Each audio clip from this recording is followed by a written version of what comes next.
ایران کے جزیرے خارق پر موجود تمام فوجی اہداف کو مکمل تباہ کر دیا، اگر ضرورت پڑی تو جزیرہ خارق پر مزید حملے بھی کر سکتے ہیں۔ ٹرمپ نے کہا کہ طاقتور امریکی فوج نے ایرانی رجیم کا خاتمہ کیا، ایران میں 7,000 اہداف کو نشانہ بنایا، جن میں زیادہ تر فوجی اور تجارتی اہداف شامل ہیں۔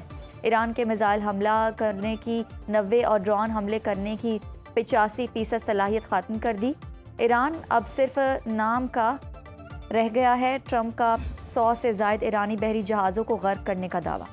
آبنائے ہرمز دنیا کی اہم اور مصروف ترین تجارتی بحری گزرگاہ، خلیجی ممالک سے یومیہ 2 کروڑ بیرل تیل دنیا بھر میں پہنچایا جاتا ہے۔ ایران جنگ کی وجہ سے دنیا کے بیشتر ممالک کو تیل کی ترسیل متاثر ہوئی ہے۔ چین اپنی ضرورت کے لیے یومیہ 54 لاکھ بیرل تیل آبنائے ہرمز کے راستے درآمد کرتا ہے، جو مجموعی ترسیل کا 37% ہے۔ بھارت یومیہ 21 لاکھ بیرل تیل درآمد کرتا ہے، جو مجموعی کھیپ کا 15% بنتا ہے۔ ہرمز کے راستے جنوبی کوریا یومیہ 17 لاکھ بیرل، جاپان یومیہ 16 لاکھ بیرل تیل درآمد کرتا ہے۔ پاکستان اپنی ضرورت کا 80% تیل مشرق وسطیٰ سے درآمد کرتا ہے، جو یومیہ 3 لاکھ بیرل سے زائد ہے۔ یورپ اپنی توانائی ضروریات کا 4% اور امریکہ 3% آبنائے ہرمز کے راستے خلیجی ممالک سے پورا کرتا ہے۔ تیل کے علاوہ قطر سے جاپان، جنوبی کوریا، چین، بھارت اور پاکستان کو LPG برآمد کی جاتی ہے۔ آبنائے ہرمز کھلوانے کے لیے ٹرمپ کی اپیل پر دنیا کی صد مہری۔ فرانس کے بعد برطانیہ، آسٹریلیا، جرمنی، جاپان کا اپنے بحری جہاز بھیجنے سے انکار۔ برطانوی وزیراعظم کیئر سٹارمر کہتے ہیں کہ برطانیہ اس جنگ کا حصہ نہیں بننا چاہتا۔ جرمن وزیر خارجہ نے کہا کہ ہم سمجھتے ہیں کہ آبنائے ہرمز کی حفاظت نیٹو کی ذمہ داری نہیں۔ جاپانی حکومت کے مطابق خطے میں بہت بڑی تبدیلی آئی تو جاپانی بحری جہاز آبنائے ہرمز بھیجے جائیں گے۔ آسٹریلوی وزیر نے واضح کیا کہ آسٹریلیا مشرق وسطیٰ کے مشن میں حصہ نہیں لے رہا۔ جنوبی کوریا کا ٹرمپ کی اپیل کا مزید جائزہ لینے کا اعلان۔ چین فریقین سے رابطے مؤثر بنانے پر کام کر کے تعمیری کردار ادا کرے گا۔ نیٹو کے سابق سیکرٹری جنرل مارک روٹے نے نیٹو کو مشورہ دیا ہے کہ وہ امریکہ اور ایران کی جنگ سے دور رہے۔ ایرانی رجیم کی حمایت نہیں کرتے، لیکن جس طریقے سے ایران پر حملہ کیا، اس کا قانونی اور اخلاقی جواز پیش نہیں کیا جا سکتا۔ نائب وزیراعظم اسحاق ڈار کا سعودی وزیر خارجہ شہزادہ فیصل بن فرحان سے ٹیلی فونک رابطہ، دونوں رہنماؤں کے درمیان خطے کی تازہ صورتحال اور اس کے اثرات پر تبادلہ خیال۔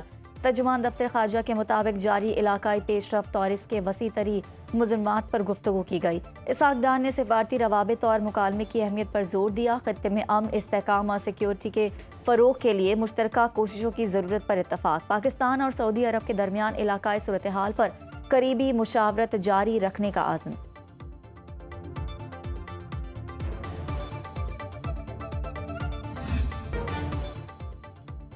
آپریشن وعدہ صادق چہارم میں حملوں کی 57ویں لہر۔ تل ابیب اور دیگر اسرائیلی شہروں پر ایران کے ہائپرسونک فتح ماد اور قدر میزائلوں کی بارش۔ پاسداران انقلاب کے مطابق کارروائی میں مقبوضہ علاقوں کے مرکز تل ابیب اور بن گورین میں اہداف کو نشانہ بنایا گیا۔ فضائی اور عسکری ہتھیار بنانے والی کمپنی اسرائیل ایروسپیس انڈسٹریز اور ایریل ریفیولنگ سپورٹ سینٹرز کو کامیابی سے نشانہ بنایا۔ ایران نے خطے میں موجود امریکی فوجی مراکز کو درمیانی فاصلے تک مار کرنے والے سالڈ فیول میزائل فتح، ذوالفقار اور اسمارٹ خودکش ڈرونز کے ذریعے نشانہ بنایا گیا۔ UAE کی فجیرہ بندرگاہ پر ڈرون حملے کے بعد تیل کی لوڈنگ عارضی طور پر معطل کر دی گئی۔ اماراتی وزارت دفاع نے ایرانی حملوں میں ایک اور ہلاکت کی تصدیق کر دی۔ 2 فوجیوں سمیت 7 افراد اب تک جاں بحق ہو چکے، 145 افراد زخمی ہوئے۔ UAE کا 304 بیلسٹک، 15 کروز میزائل اور 1627 ڈرونز تباہ کرنے کا دعویٰ۔ حزب اللہ نے شمالی اسرائیل پر میزائل اور ڈرون داغے۔ متحدہ عرب امارات کی فجیرہ آئل انڈسٹری زون میں ڈرون حملے کے بعد آگ بھڑک اٹھی۔ فجیرہ آئل زون دبئی سے تقریباً 150 کلومیٹر مشرق میں ہے۔ عراقی دارالحکومت بغداد کے گرین زون میں راکٹ اور ڈرون حملہ۔ یورپی سفارتکاروں کی رہائش کے لیے استعمال ہونے والے ہوٹل کو نشانہ بنایا گیا، جو عراقی وزارت خارجہ اور کئی یورپی سفارتخانوں کے قریب واقع ہے۔ دوسری جانب ایرانی دارالحکومت تہران میں شاہی محل کے قریب دھماکے سنے گئے۔ ایران کی نیشنل سیکیورٹی کونسل کے سربراہ علی لاریجانی کہتے ہیں کہ ایران امریکہ اور اسرائیل کے سامنے ڈٹ کر کھڑا ہے۔ انہوں نے مسلم ممالک سے سوال کیا کہ وہ کس طرف ہیں۔ جب ایران پر حملہ ہوا تو مسلم اکثریتی ممالک کی طرف سے حمایت نہ ملنے پر افسوس ہوا۔ ایران خطے پر تسلط قائم کرنے کا خواہاں نہیں بلکہ امت مسلمہ کو متحد دیکھنا چاہتا ہے۔ ایران کے وزیر خارجہ عباس عراقچی نے کہا کہ امریکہ اور اسرائیل کی بمباری سے 200 سے زائد بچے، سینکڑوں شہری شہید ہوئے۔ کچھ رپورٹس کے مطابق امریکی افواج کی میزائل میزبان ریاستیں قتل عام کی حوصلہ افزائی کر رہی ہیں۔ اسرائیل وزیر اعظم زندہ ہیں یا ایرانی میزائل حملے میں مر چکے، قیاس آرائیاں جاری۔ نیتن یاہو کئی روز سے منظر عام سے غائب، جنگی حالات میں کابینہ اور دیگر سیکیورٹی اجلاسوں کی صدارت نہیں کر رہے۔ نیتن یاہو کے زندہ ہونے کا دعویٰ کرتی ایک نئی ویڈیو جاری۔ ایکس پر نیتن یاہو کے آفیشیل اکاؤنٹ سے جاری ویڈیو میں وہ شہریوں کے ساتھ کسی پرفضا مقام پر نظر آ رہے ہیں۔ سوشل میڈیا صارفین نے اسے بھی اے آئی جنریٹڈ قرار دے دیا ہے۔ مریم نواز اور نواز شریف کے خلاف چودھری شوگر ملز کیس کی تحقیقات بند ہو گئی۔ احتساب عدالت نے مریم نواز اور نواز شریف کے خلاف چودھری شوگر ملز کیس کی تحقیقات بند کرنے کی حتمی منظوری دے دی۔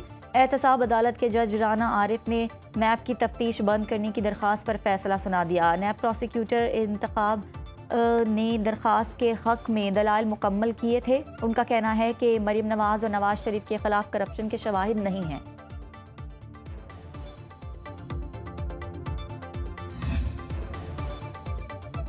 وزیر اعلیٰ پنجاب مریم نواز کی زیر صدارت پنجاب کابینہ کا پہلا ویڈیو لنک اجلاس۔ پنجاب اسمبلی کے ارکان کی 2 ماہ تنخواہ اور الاؤنسز کا 25% وزیر اعظم کفایت فنڈ میں رضاکارانہ طور پر جمع کرانے کی منظوری۔ گریڈ 17 اور اپر کے تمام سرکاری افسران 2 دن کی بنیادی تنخواہ کفایت فنڈ میں دیں گے۔ صوبائی کابینہ کا رمضان نگہبان پیکج پروگرام کی کامیاب تکمیل پر اظہار تشکر۔ کابینہ نے اعلیٰ عدلیہ کے لیے 10 سرکاری گاڑیاں خریدنے کی منظوری دے دی۔ قصور میں میاں نواز شریف انجینئرنگ اور ٹیکنالوجی یونیورسٹی کے لیے اراضی فراہم اور سرگودا میں قائد اعظم انسٹی ٹیوٹ آف سائنسز کے چارٹر کی منظوری۔ وزیر اعلیٰ نے سترہ پنجاب کو واجبات کی یکمشت وصولی سے روک دیا۔